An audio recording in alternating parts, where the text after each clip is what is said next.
top 5 seller mistakes in a hot market. Number 1, just because it's a hot market, like I said, seller's not the boss. They can't just sell their hoarder house and expect it to sell for top dollar. They got to declutter, stage it. Like they don't have to hire a staging company, but they should stage it themselves at least. Depersonalize, so nobody wants to see, you know, like your baby pictures and stuff. It looks nice for buyers. Buyers might look at that, but it detracts or it distracts the buyer from looking at the house, right? So depersonalization is very important. They don't want to look at your Canucks memorabilia. They want to see how this house works for them. That's why developers in their presentation showrooms, they don't have like pictures of specific people or that kind of thing, right? They want the buyers to envision themselves living in that home. Number 2, being cheap in the marketing. So, you know, like I talked about, high resolution, professional photography, videography, floor plan. Don't be cheap. Don't just say, oh, house for sale. Like, you gotta write a good description. Don't say, oh, great house in a great neighborhood. Yeah, that's a mistake. Number 3, pricing it too low or too high. Obviously, if you price it too low, let's say your house is worth $1 million, you price it at $500,000.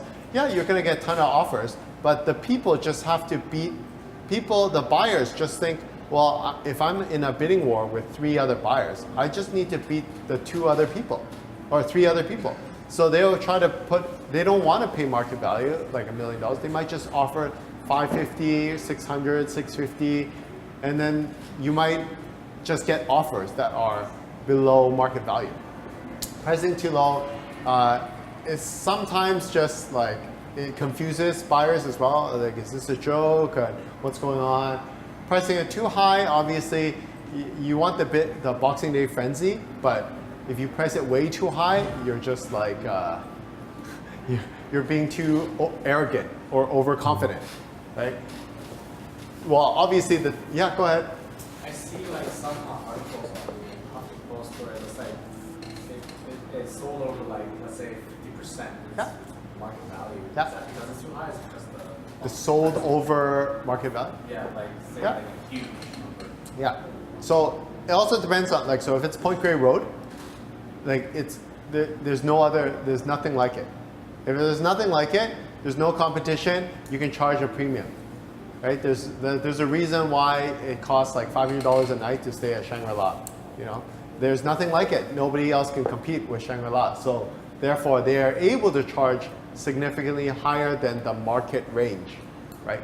So how's this same thing? If you're like the only one with the killer view and everything else around you doesn't have it or blocked with trees and yours has this unobstructed view, then you're able to capture and command a higher price. Could be over 50% over market value. Yeah. Not negotiating dates. So seller mistakes is, you know, because you're the boss, you should set the dates according to what works for you. You don't want to just, you know, like, because it's a hot market, it's not easy to find a place to buy. So if you give yourself too little time, then you're, you know, you're at a disadvantage, right?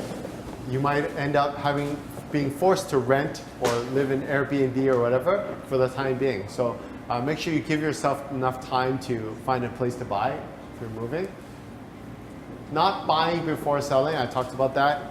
So you don't want to sell your property and then find that there's no inventory, or you're forced to buy some property that you don't like because you didn't negotiate the dates.